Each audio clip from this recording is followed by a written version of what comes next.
Jonathan Schrager here for Stretty News TV. I'm joined today by United alumnus Danny Pugh, who represented the club, the first team, from 2002 to 2004. First of all, Danny, how are we doing? Very well, thank you. Yeah, thanks for having me. Yeah, good stuff. Well, obviously, as you can probably tell here, we're at City's old training complex, Carrington, now Bury's complex. First of all, I suppose the obvious question is, I know you're a Manchester lad, sort of born and bred. Were you a blue or a red growing up? I was actually brought up as a City fan, to be honest. I know that's going to pain you on there, but yeah, I was. My grandfather was a big City fan, and he'd take me to the games and things. So I was brought up as a City fan. Right. So you obviously back then Main Road. Yeah. Do you remember any maybe derbies that you were taken to growing up? Yeah, I went to a few. I don't know if I went to any derbies, but I went to quite a few of the games. First game, I remember QPR. Yeah. At Main Road. That was one of my first footballing memories, really. Yeah. But yeah. It's and then obviously, so I suppose the next question would be then you signed for United, I believe, around 10 years old, so yeah, more or less 92. Yeah. Just prior to United winning the league again for the first time in 26 years. Firstly, I was going to ask. I mean, it's a silly question, I suppose, but was there a conflict there, maybe internally with yourself or with your family, that you've signed for United as a blue family? Not really, no. From the minute I went in there, I love the place, I love training, love the games, and my family just encouraged it. They could see I enjoyed it. They could see I loved the place, and no, there was never any conflict on a personal level or with the family or anything like that. No, it was just sheer encouragement. I think I converted most of them by the end of it anyway. Oh right, okay. And was it a case of, because I remember when I spoke to Danny Webber, he mentioned that both City and United had approached him, and did you get did City approach you as well, or was it just United at the time, which kind of made your decision easier? Yeah, no, just at the time it was the first club that did approach me. Yeah. Maybe I was 10 years old. So there was never any decision on that side to make. So it was the first team and the only team at that time that really did approach me. Right. So I was just delighted to get in there, really. Yeah, and I believe because then obviously, so you joined essentially around right when it coincided with the class of '92, and so was it Eric Harrison that was the coach for them back at that time? The first coach I had when I was there was Nobby Stiles. Right. At the Cliff, who took the Centre of Excellence. Yeah. And then there was, I think he led on Paul McGuinness. He obviously oversaw everything, and I think there's quite a few of the coaches are still there who I dealt with coming through the age groups. And was that a big kind of factor in joining? Nobby Stiles, a sort of United legend, lifted the European Cup. That must have been an inspiration to join in itself. Oh, massively. When you see a name like that and he's coaching you after school on a Tuesday and Thursday night, it's only going to give you a buzz and more encouragement to try and succeed. Yeah. So yeah, to have someone like that at the age of 10, kind of teaching, you can't ask for much more, really. Yeah. And I wanted to ask as well. I mean, you've kind of, because you joined the club in '92 when it was on the cusp of re-emerging as this kind of global powerhouse in football. Yeah. We were a bit of a sleeping giant, really, until we won the league again for the first time. And then you've kind of progressed through the youth team, and then obviously the treble winning side, and then you sign your pro forms. Obviously, we'll go on to talk a bit more about that, but was it almost unrecognisable, the club that you left from the one that you joined? I think going back, since going back now, I think the change in the club seems even bigger, to be honest. Right. From my progression going through, you didn't really notice as much, but since stepping away from the club and then returning just as a spectator to watch the games, going back to Old Trafford, or the size of the club as a football club, a team, a brand, just seems to have blown up unbelievably, to be honest, from my point of view. Yeah, and then when you join in, say, '92 more or less, and obviously the class of '92, you've got the excitement surrounding the team that's just coming through the ranks, the FA Youth Cup team, and then obviously the first team is more or less on the cusp of winning the league again for the first time in decades. When you saw the class of '92 as a youngster, even as a 10-year-old, did that give you some sort of belief that the youth team really can progress and make it into the first team? Yeah, definitely. I think one of the players I remember coming in this is one evening, David Beckham came in and just spoke to the lads just while we were training at the Cliff one night, and it was just to see someone like him, a young lad who'd already been a massive success, and for us to look up to him and see what he's achieved and what could be achieved at the club, obviously gives all the young lads a massive boost. Just to be that close and just be able to see it really, and to be training where the first team were training, just on a weeknight kind of thing. It was special times.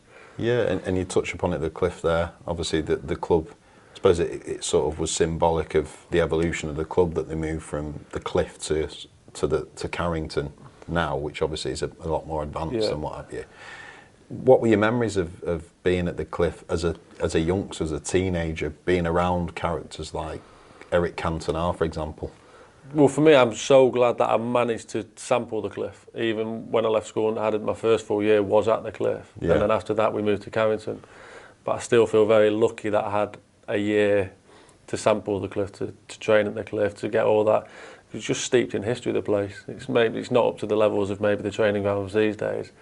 But to have been able to train there, be around the players at such a close quarters. But yeah, to see the players around there was... It's still, I think, it's a special place. It's a massive part of the club's history, that training ground. Yeah, and even though you were still part of the youth setup at the time, the kind of the legend that surrounded Cantona was that he was the last man to leave the training ground. I don't know if your training times coincided with the first team, but did you ever get to witness that? No, he was never one. We were too young to ever coincide with seeing that. The lads there, Cantona had left by the time I came in. As a full-time, or even like 14, 15, I think he'd already left by then. But no, we'd heard all the stories and what he meant to the younger players as well, and how they looked up to him. And I think he left a massive history really, the younger lads to look up to, and how they maybe developed as players, and how they trained. He was one of the shining lights really of what they went for.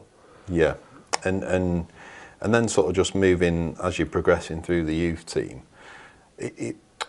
You had, I mean, I know your position, I know you're a versatile player, very much kind of in the mould of a John O'Shea or Phil Neville, in the sense that you can play full-back, you can play on the wing or central midfield, but you essentially had one of the best left-backs of all time. I know I'm a bit biased, but Dennis Irwin to almost aspire to, growing up as a player for United in the 90s.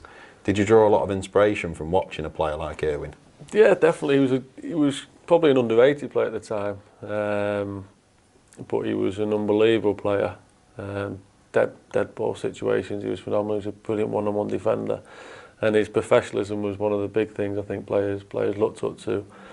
The number of games he played, and he's just consistent. I don't think he ever had a bad game. He was just a consistent performer. And yeah, he's definitely one of the players at the time who I looked up to and tried to emulate really. Yeah, and then sort of moving now towards when you did sign your pro contract. Obviously, it was a season subsequent to the treble winning season.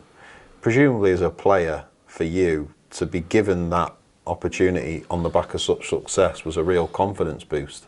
Yeah, the time was brilliant. The success the club were having at the time was unbelievable. They were in the midst of, obviously, they just won the treble the year when I left school and came in full time, so the buzz around the place was unbelievable, and you could really see there was only going in one direction. The progression. The players they were bringing in was phenomenal. The players they had was unbelievable. So to be even on the fringes of that and to be that close to it really was a great time. It was a great experience and learning curve for me as a footballer.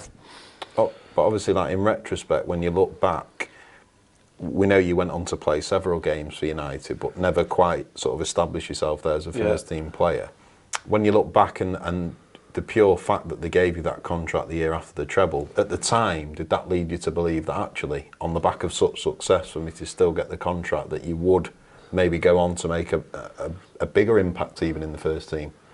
Yeah, it gave me a massive boost, a massive confidence to think a club like that would want me there to play. So obviously the boost was there, but you just have to try and perform each day and then keep taking those steps and get as close to the first team as possible. Unfortunately for me, it wasn't going to be on a regular basis. I knew that eventually that I wasn't going to break in regularly. That's why I left for the right reasons, kind of thing. But no, it was a massive boost at 16, knowing that the club wanted you to sign, wanted you to come in as a full-time professional, and it was a great time for me. And sort of having interviewed a few of the old ex-players around your kind of era, so obviously Danny Webb was a little bit older, but Danny, and then Danny Nardiello, we were talking about off camera, it was in your sort of year of the youth team. He mentioned to me an initiation process when he first, got the pro contract. Do you remember yours, and do you remember who was involved in those shenanigans? I remember being ushered into the first team change room at the Cliff. With everyone in there. There was all the first team players and reserves, and it was quite a petrifying moment.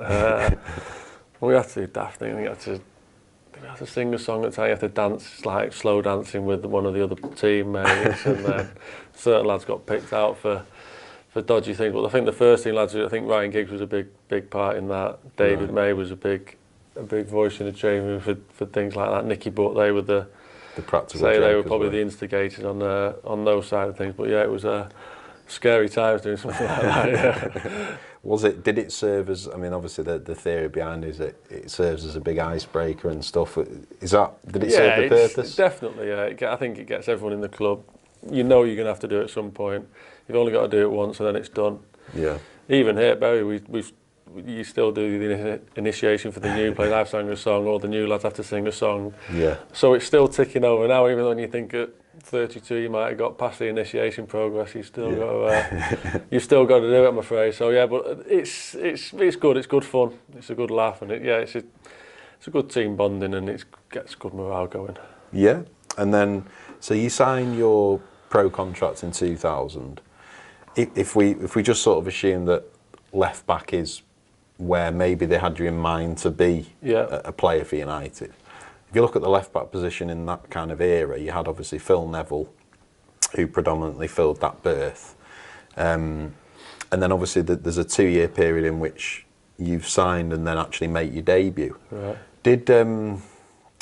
Was it essentially? Did you feel like the understudy to Phil at that time, as someone that may be able to go on to succeed him? No, and I would have never said I felt like the understudy, no. I think there was Mikel Sylvester came in at one point, there was Quinton Fortune there, there was John O'Shea played. There was always players ahead. I was still a young lad at that time, but no, I'd never said at any time did I feel like an understudy for the left back position, but it was a position, and I'd watch Phil, I'd watch the top players and see if there's anything could you learn from them, what would you do, what would they do. So you always felt like it was a learning curve, and if the chance came, could you take it? And then that was, but no, the understudy, no, but yeah, it was always a massive learning curve, and just to try and learn off these top players. Yeah, and now sort of come to think of it, I think Dennis Irwin only left in 2002. I was going to say, he was still there till 02. When I went to Carrington, so that must have been 2001, 2002, that kind of, so he was still there. He was still there. So really, sort of wealth of talent really at left back. It's on an enviable task really as a youngster trying to break into. Yeah, but a club like that, in any position, you're going to go left midfield, right midfield, centre midfield. There were the number of players, the quality of players who hadn't even got in the first team, they're in the reserves. It was unbelievable, but you expect that. Yeah. And it's probably 10 times harder now to get into the team. But no, it was never an issue. It was just a big challenge for me. I wanted to learn, I wanted to improve, and I wanted to try and get in the team. So yeah, it was all positives. And as sort of all the left backs that you listed there, who was the one that you would was there one that in particular that you would seek advice from? Not really. No. Phil Neville was very good talking to the young lads. Gary Neville was although he wasn't a left back. Yeah. He was a full back, and they were two players who were more than happy to help with the young lads, that advise you, to talk to you. But a lot of the players were very, very good with the younger players, whether they were in your position or not, and they'd help you, they'd guide you, they'd try and help you. Yeah. They'd give you bollockings if you needed it, but they kept you on your toes, and that's kind of what you needed. But no one would specifically go and target for advice, but they were always there to help out, kind of thing. And did so obviously you make your debut in 2002, so you've been a pro for a couple of years on the fringes. Yeah. Do you remember the call up from Sir Alex? Do you remember how it happened and realising that you're actually going to make your debut? No, I think I'd been in a couple of squads. The first time I think that season I'd been away on pre-season, so I knew I was getting closer. Yeah. Thereabouts, but you still don't imagine that I was on the bench and it was kind of turn around and you're on. It just happened so quickly. Yeah. It's all just a blur, but no, it was, which is probably a good thing. You're not expecting to players rather than thinking I'm coming on, I'm starting the game. So it all, to be honest, it's all just all a bit of a blur how quickly it did happen. Yeah, but something I'll try and remember and treasure. Yeah, and of the sort of several games that you did play, I know a few were substitution appearances, but you did start a couple as well. What's the fondest memory you have of the pitch time at United? The biggest one was probably the Juventus game away. To be involved in a game of that magnitude against a team like that, the players that were on the pitch was a little bit special. I played maybe 20 minutes, something like that, but it was that was probably my fondest memory as a first team game. Yeah. Because having done a bit of research, I remember you. Apologies about this, Danny. It's on loudspeaker. From the bit of research I'd done, obviously looking back at the games that you did appear in, I believe did you come on in that game around the 60th minute, and then Van Nistelrooy scored more or less instantaneously. Yeah, it was quite soon. I had nothing to do with the goal, but it was quite soon after coming on. So to be able to part of the celebration as well was good times. Yeah, there was a picture I showed you off camera where I've tweeted it before of yourself, Phil Neville, Rio Ferdinand, and my mum and dad actually had that picture in the. Well, there was that picture in the dining room for a few years. It's not there now, but that was on the wall at one point in Mum and Dad's house. So that was it was a proud moment for me. Yeah. And when you look back now, so Phil Neville is the established left back around that period of time, more or less. Or obviously, like you say, Mikel Silvestre was there, John O'Shea, and then I believe the club signed Heinze in 2004. Yeah. Is that around the time, ultimately, that led you to believe maybe that your future wouldn't be at United and that you get more opportunities elsewhere? I think that was the summer he came was the year I left, and I'd spoken to the manager, and he was explaining Leeds had come in, were interested, taking me, and explained who was coming in. Yeah. That side of things.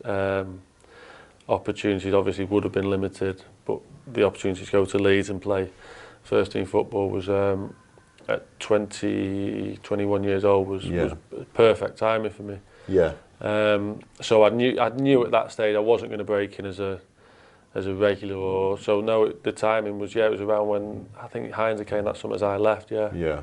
And was it, because I remember I spoke to Danny Webber, he was actually offered a 3-year contract, despite the fact that obviously in his own mind he wanted to seek opportunities elsewhere. Were you offered? Was it a situation whereby you could have extended your contract? I did have another year left on my contract. Yeah. But I have no regrets now. It was the right time. It was the right thing to do at that stage in my career. Yeah. It gave me the chance to maybe go out in the real world. Leeds had just been relegated there in the Championship, first season in the Championship. Yeah. So timing-wise, it was perfect for me. I did have another year left, so obviously I could have stayed. But at the timing, it was the right thing to do for my football career, really. Yeah, and do you remember your emotions at the time? Like you say, you were positive about it in the sense of it was the right thing for you to do. But was there a sense of any disappointment leaving United, who you'd been with since 10? Yeah, massively. Because realistically, if you're going to leave United, not many players will move upwards. Really, I think if you're going to leave, you're going to take a step backwards, and that's obviously what I did. So I had an unbelievable 10 plus years there. Yeah. I knew a lot of people there, I had great times there. So there was that element of sadness, disappointment and things like that, but no regrets really. I think I always gave what I could, did what I could. So elements of disappointment, but no regrets. And before I ask you about another one of the club's bitter rivals, Leeds. Yeah. I wanted to ask, when you were growing up, as someone who was playing for the youth team for United, but you're obviously a Blue, did any of your Blue pals at school, was there a lot of banter around that fact? Yeah, there was, you always got a little bit of stick and things like that. Yeah. But whenever I played City, it was like a hatred thing. You still felt that when you're playing against them, there's a hatred towards City. When you're playing against it, it was more so when it was City. Even though I was brought up as a City fan, it was a strange feeling when you're playing. It was different. But yeah, I got a little bit of stick. Yeah. A little bit of stick at school, a little bit of stick off the lads and things like that. But it never enough to bother me really, to be honest. Yeah, and just before we touch on Leeds, you had the 10 years at Old Trafford, and there's a United historian that I know who kind of looks into a lot of the youth players. I'm sure you've probably featured in a couple of his books as well. Right. And whenever I talk to him, we sort of discuss the players that came through the youth system and were on the fringe of the first team, but never quite broke in and made that definitive impact. Yeah. What is it you think from your decade at United, when you try and analyse or pinpoint things, what sort of characteristic is it you think that leads some of those younger players to really be able to force themselves into the first team? Is there any attributes or?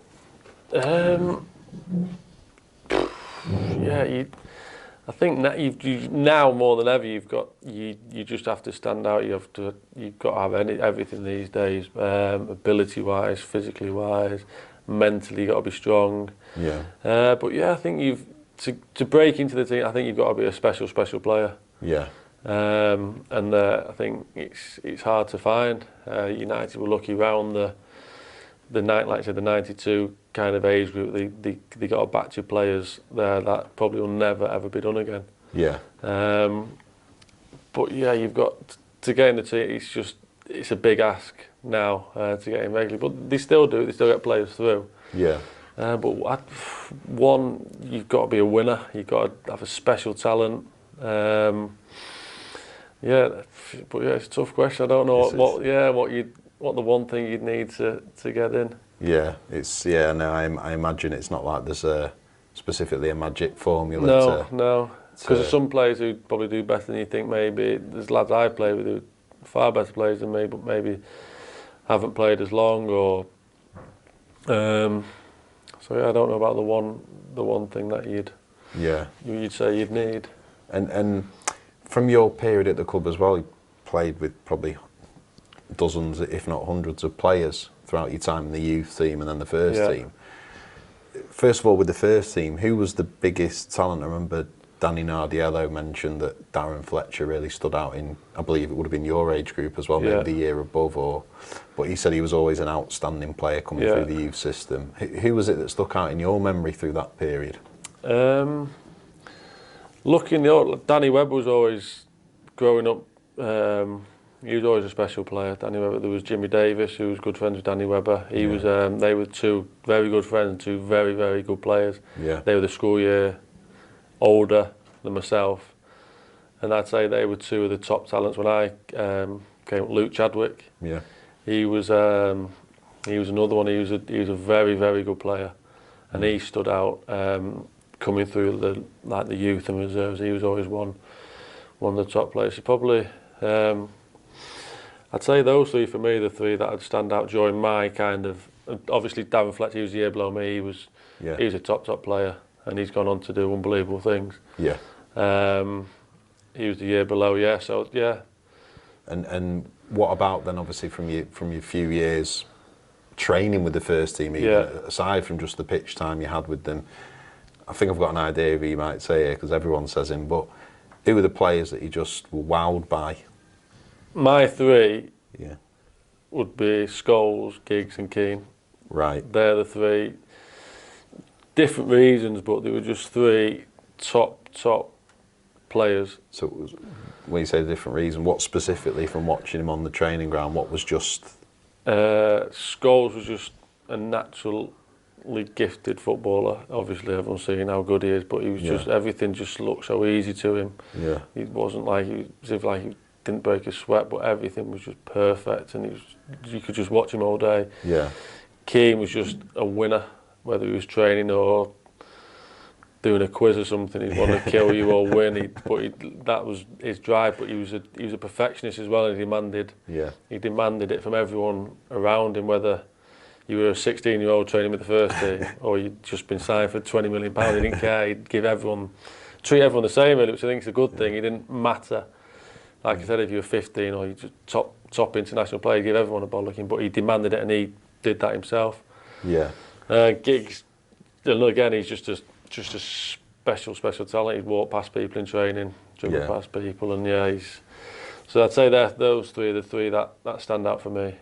And obviously, sort of your positions as well. We know you're left back as well, but versatility in the sense you can play on the left of midfield and central midfield. Yeah. So you've kind of picked 3 players there as well. Was there anything you drew from arguably the greatest left winger of our times, Ryan Giggs? I wish there was. I wish I could. Yeah. No, I don't. Even when he was 40 years old, I used to love watching him. Yeah. Even maybe not as quick as he wasn't maybe dribbling, but he was still just how he adapted from being an out-and-out winger to comfortably bossing centre midfield. Yeah. Maybe didn't have the frame that people think go with maybe a centre midfielder nowadays, but he could run a game from there. So, but was there anything, I wouldn't say I played like him or anything like that, I wish I did, but no, I didn't. But yeah, you watch players, you try and learn, you try and take little snippets, see how they do things, training in games. Yeah. But yeah, for me, it was the perfect education. You were going in every day and you were looking around yourself at world-class talents, and if you couldn't learn off them and how they did things, there was a problem, really. Yeah, and just one question as well with regards to, nothing might spring to memory, but obviously you were there for a long time, you were around the fringes of the first team for a while as well.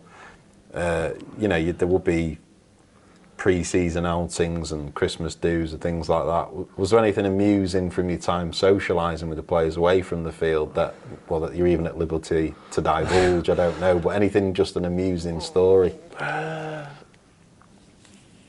Not on like, I wouldn't say on like a social side of things. No. I've had obviously a few Christmas do's and things like that, but nothing I can. Nothing that really springs to mind, to be honest. No. Right, no, fair enough. and I wanted to ask as well about, you played under, again, arguably the greatest manager of all time, certainly one of them, Alex Ferguson. What are your abiding memories of Sir Alex? He was obviously an unbelievable manager. He knew all, from the young lads coming through, he knew about everyone, knew about every player. Yeah. I've played United in a couple of pre-season games. A couple of times he'd ask the kit man Albert, who I was like live around the corner, he'd ask Albert to like go and have a chat with him, and he'd invite me into the change rooms before the game just to see how I was. Right. There were just little things like which is not many managers do that, especially. So this was when you were still in the youth? No, sorry, there was one time we played. I was at Preston and we played United in a pre-season friendly. Yeah, I believe he scored that day. I did. Yeah. But he'd asked to speak to me before the game. Yeah. And just asked how I was enjoying it. Yeah. And something like that means to a young lad, it's a massive thing when someone like that is showing an interest, really. Yeah, it showed that he still cared about your career. Yeah, exactly. To being at United. I was at Preston. I'd left United, I'd gone to Leeds, and then from Leeds I'd gone to Preston. Yeah. But he still had that little bit of interest to see how I was doing, kind of thing. Which that kind of thing means a lot. So obviously, he was a top manager, and again, he was a winner. He wanted to win, and I think you can obviously see that with the success he's had.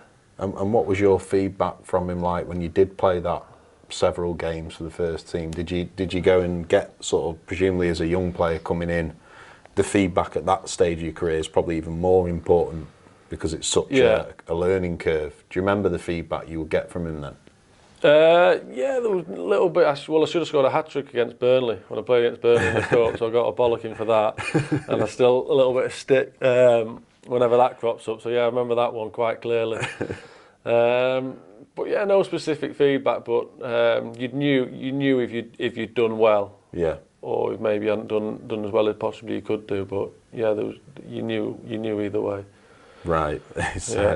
And then just moving on to, obviously, you've gone to Leeds, which, as we all know, is one of United's most bitter rivals. Was, at the time, I mean, we know there's players that have crossed the Lancashire-Yorkshire boundary both ways to go from Leeds to United or vice versa. Obviously, the obvious names, Rio and players like Gordon Strachan. And it's happened regularly, but is there a stigma attached to it? When you were at Leeds, was there an element of getting stick from, I don't know, players, staff, fans even, that you'd been a United player and you're now at Leeds? To be honest, I didn't really feel it. Yeah. Maybe it's because I wasn't an established player, an established first team player at United. Right. Maybe I came in kind of under the radar. Maybe that helped. Yeah. I don't know if I was first team, played 100, 200 games for United, then I came into I don't know if that would have made a difference. Yeah. But I didn't really feel it. We had quite a good start when I'd signed, which I think helps. Yeah. But no, it wasn't something I didn't feel that kind of friction. Hatred, no, but I was on the bench for United when they played Leeds. I think it was Rio had just signed. Right. And that was one of the most electric atmospheres I'd ever been witnessed, really. Ellen Road. At Ellen Road, yeah. So there was a lot of. So I was aware of and maybe because they were in different divisions at that point as well. Maybe that tempered it off a little bit for myself. Yeah. But I was well aware of the hatred and the friction there. So, but it was a good challenge for me on a personal level to go into that kind of environment. Yeah, and then obviously, so you've left United and you've played for a few clubs since playing for United. I believe you've played against United a few times as well. Yeah. Obviously, Preston, at Stoke. Yeah, which is I suppose the best memory you have of playing against United? Would it be that pre-season friendly for Preston where you scored? Yeah, that was nice, but that was a friendly, so you can't really... Doesn't count. Can't really count that. We played United at the Britannia. We should have drawn 0-0. Right. But while out in my period of time at Stoke v United, when we've been promoted, we've done really well against some of the top teams. But United was a team I don't think we'd ever got a point for quite a few, maybe 2-3 seasons. And we should have got a 0-0. But I think United nicked it 1-0 at the Britannia. So that was a game I enjoyed playing in and being involved in. Do you remember which game? It wasn't the Chicharito back header, was it? No, I think it was before that. Was it prior to that? I think it was, yeah. Trying to think, 1-0. I might have even been there in the away end that day, but I can't remember whose goal it would have been. No, I'm sure it was 1-0. Yeah, but it was close. We felt we should have, obviously under the cost for large parts of the game, but we felt we should have maybe nicked it. So that was a good memory for me, to be involved obviously in a game like that was against a team I'd obviously played for. Was good for me. But yeah, the pre-season was nice, but I can't really count that as a pre-season friendly. Yeah, and at Stoke, presumably you played under Tony Pugh for a while. I believe Tony Pugh, and from what I've seen on telly, certainly before and after games, and when they've talked about each other in press conferences, it seemed like they had an admiration for each other, like they were on decent terms. Who's that? Sorry, Pulis and Sir Alex before Sir Alex retired. Did you get the sense of when they did come together, were they the type of managers who'd share a glass of wine? I think they would have done, from Pulis' side, there was definitely like the respect and the admiration, I think, for what Sir Alex Ferguson had done. Yeah. It was clear to see, I think, but there was definitely that respect there. But he did everything he could to try and beat him all the same. But there was definitely that respect for him there. Definitely, I don't know from the other side, obviously, but I'm sure that was there as well. Yeah, and am I right in saying I'm not sure the time frames here, but did you play under Mark Hughes at Stoke as well, or no. Pulis was still there? Pulis was still there when I left. Yeah. I thought that might be the case. So I missed. But I've spoken to quite a few lads who were there with Mark Hughes now, and they speak very, very highly of him. Right. As the manager. Fantastic, right, and obviously there's the ex-United connection there as well, that's what I was thinking of. But one last question really, I suppose, regarding Stoke is, obviously they had probably the best long ball specialist of all time in Rory Delap. Yeah. We all know United had their own in Gary Neville. I mean, he was a decent long ball specialist, but presumably Delap trumped him in that all day. I've not seen anyone. I've seen people get the same distance as the lap, but not as flat, and the pace it comes in. It was unbelievable. Yeah. It was. We played against teams and they'd kick it out for a corner instead of kicking out for a throw-in. That's how serious it was when teams were playing us. They wouldn't. They just put a key. I can't remember the keeper. They'd boot it out for a corner if they were. Where normally you try and hook it for a throw-in. Yeah. Kicking out for a corner, so they didn't have to defend against it. So yeah, it was a massive weapon at the time that did work. Yeah. And do you remember G Nev's long throw as well? I mean, he was sort of our equivalent, I suppose, wasn't he? Yeah, it was. That was another thing. It's a funny thing because it just seems a harder thing to defend against than a dead ball like a corner or free kick for some reason. I don't know if it's harder to judge the flight or teams don't quite know or didn't know how to deal with it as well. I was going to say, I suppose there's less of them around, so you can't practice it, can you? It's not. Yeah, I suppose they might develop a long ball throwing machine at some point. Yeah, they need something to try and emulate it, don't they? We had when we were practicing again, we'd have lads throwing in single arm, throwing it to try and replicate the throw, but he couldn't quite match what that does. Yeah, no, it is special talent. He didn't do any particular shoulder exercises? No, he just had ridiculous. If you see him throw a golf ball, he could throw that about 4 football pitch lengths. He just had ridiculous arm strength, and it was more like a technique thing as well, I think. Could have been a cricketer, maybe. Yeah. And then I suppose final question really, do you still have an affinity with United in regards to, I don't know, going to the games or looking out for results? You mentioned before that when you go back to the club now as a spectator, that it sort of astounds you a little bit, the evolution of it. But do you still have that soft spot for United? Oh, definitely. I'd still go to games when I get the chance. So I've been, and obviously always looking out for results and that kind of thing. They sent a young team here a couple of weeks ago to play, and it was nice to see quite a few of the faces that were there when I was there, coaches wise.